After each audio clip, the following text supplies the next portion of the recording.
Alright guys, welcome back to my channel. This video, I'm going to go through my process on how I breed these Longfin Whitecloud mountain minnows. So stick around, I'll show you what I do.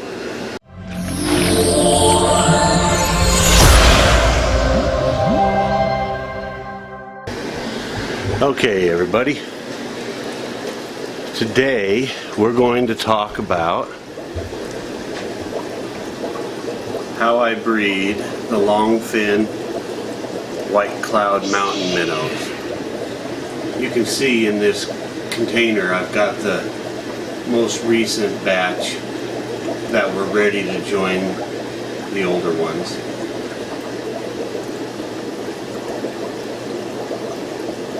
So they're a beautiful little fish. These ones I'm showing you now are the young, so they still have to grow into their fins. But the ones that you saw at the beginning of the video are the adults, the adult males, and they are just beautiful. So let's get started. First thing I start out with is just a very clean 5.5 gallon tank. Sterilize it before each use. Having the water very clean is important for these eggs to hatch. So first thing I do is I've got all these glass marbles, and we're going to put those in. Be careful, you can't go dropping them in here unless you want to crack the quitter. The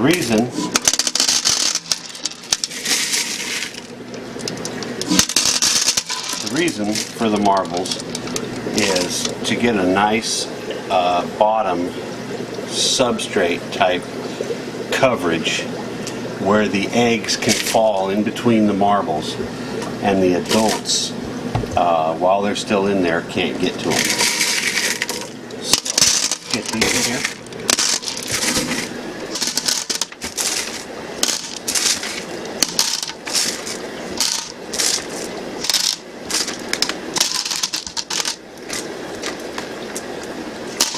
Okay, there it is. So now I've got the entire bottom covered, more or less. There's a few open spots, but for the most part the eggs will be protected.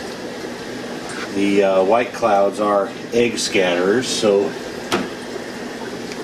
they will run through this tank once they put them in here and scatter their eggs. They'll fall into the cracks there and be protected. So that's the reason for the marbles. So the next step is I'm going to fill it about 3/4 of the way with fresh water, dechlorinated aged water. So I'll come back when that's full. Now I've got this tank, this 5.5, about 3/4 of the way full. Fresh, clean, chlorinated aged water.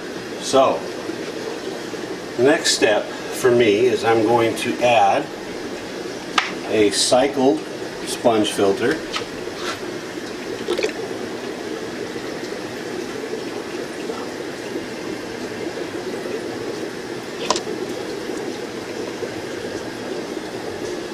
So the filter's down resting near the marbles. The exhaust or outtake, whatever you want to call it, is right at the water level. And I don't want a massive amount of water flow right now.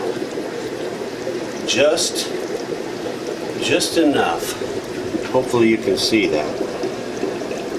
Just enough to give this a little bit of motion. So the next step, I use half of an Indian almond leaf. Just plop it in there, and a small ball of Java moss.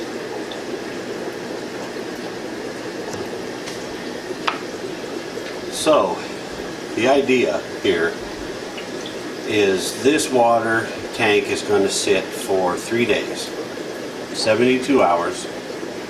Today is Thursday. So Sunday evening I will come back and the almond leaf will have sunk by then, and it will have released a lot of its tannins. Those tannins are very important, helping those eggs hatch before they go bad, get fungusy, rot. I just don't get the success without that Indian almond leaf. So I don't use any chemicals in here for this process, but for now I'll leave it at that. We're going to let this sit for 3 days, 72 hours,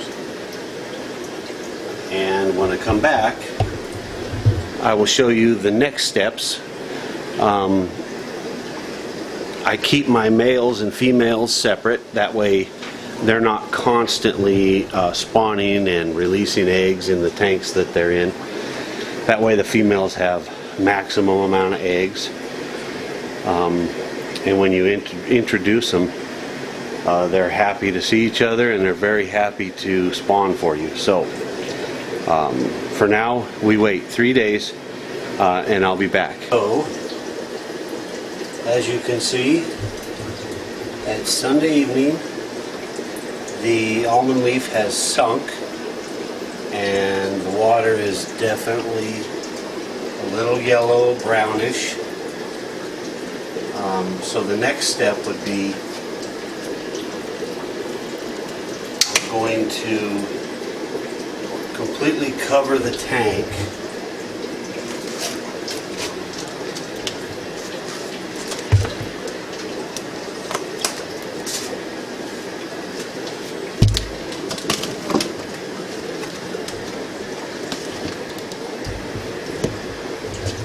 I've got a cardboard.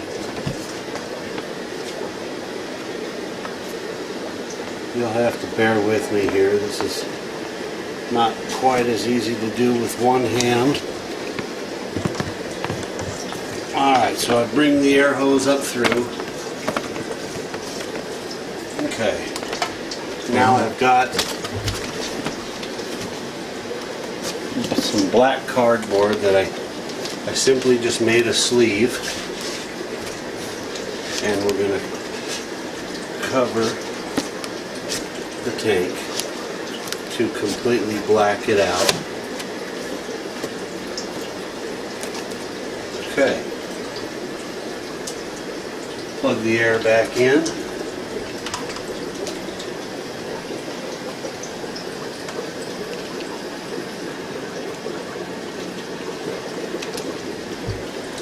Okay, we're still there, still doing good. Okay, so now this tank will be blacked out on all 4 sides and the bottom.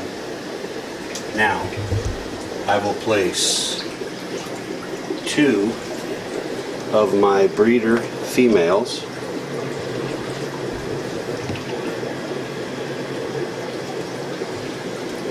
Place 2 of those in the tank. Then I will come over here and I will grab 2 of my adult male longfins and put them in the tank, and I will be back when that is done. So give me a minute, I will get those fish put in there and be right back. Okay guys, I don't know if you can see them, but I've got 2 males and 2 females in here. Sponge filter, Java moss, almond leaf, and the bottom is marbles. So the next step would be to completely blank off the tank so that there is no light getting in. So the first thing I do is I'll set a piece of glass here.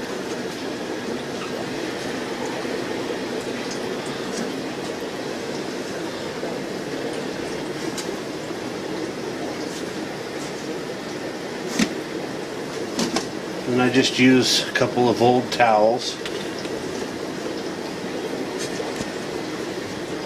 Okay, there's one. And then just to make sure that it's dark enough, I put a second towel. Alright. Sorry guys for the terrible video, but anyway, that's what it looks like now. 2 towels, blacked out sides, and I will leave it like that. It's right now it's 7:20 p.m. I will leave it like that till tomorrow morning, and when I come out here in the morning to feed the fish, then I will remove the towels. I will still leave the 4 sides black because I don't want anything to distract the fish, but the top will be open so that light's getting in, and that will start the spawning process. So I'll leave the top open all day. When I get back home from work, then I will take the adults, put them back in their tanks, and then it's just a waiting game. In about 3 days we should see some fry starting to move around, and they'll actually stick to the glass around the tank. So for now we'll leave it at that. In 3 days we'll look at it again. Guys, it is Monday afternoon. I'm home from work. These males and females have been in this 5.5 gallon tank all day since 6 a.m.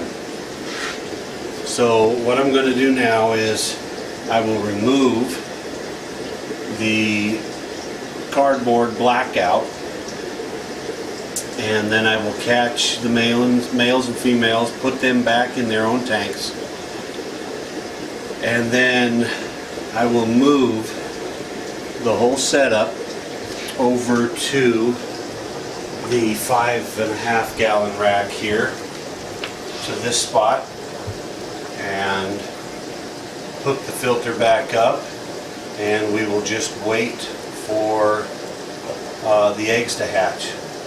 Like I said, in about 3 days you'll start to see 1 or 2 stuck to the glass. Day 4 and day 5 we'll have, you know, several more sticking to the glass, and usually takes about 7 days or so, but most of those fish start free swimming in a little cloud at the surface, and they're very hard to see, but I'll get some video for you and we'll be back. Okay, so about 3 days later you can see some fry. They swim around, they get stuck to the glass when they hit it. There's one there, there's a few up higher. This is on the right hand side of the tank. And they just kind of hang out there for a couple more days. They'll break free and swim around and get stuck somewhere else. The left hand side of the tank, here's another little guy. They're very tiny, they're almost impossible to see. So a couple more days after, it's probably 5-6 days after the spawning, you can see them start to free swim, and there's just a few here. Over the next couple of days There'll be a nice little cloud, you know, maybe 20 or 30 or so is about the best that I've done so far per spawn on these longfin white clouds. Now the standard white clouds is 100 to 200 fry for some reason. Okay, so now pretty much everything that's going to hatch is free swimming. So the next steps would be to feed them. Now, for me, I have gotten away with feeding them vinegar eels this early, but I like to use the infusoria first for about 3-4 days and then move on to the vinegar eels.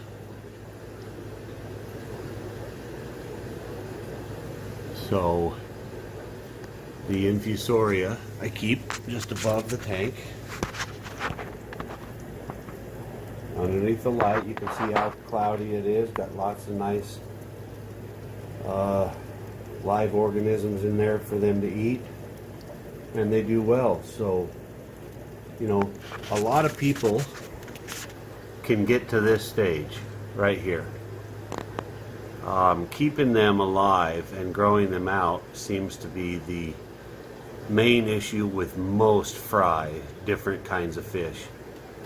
So it's really important to have a good selection of starter foods in your arsenal. But anyway, guys, that's how I do the white cloud breeding. Thanks for watching, and we'll see you on the next one.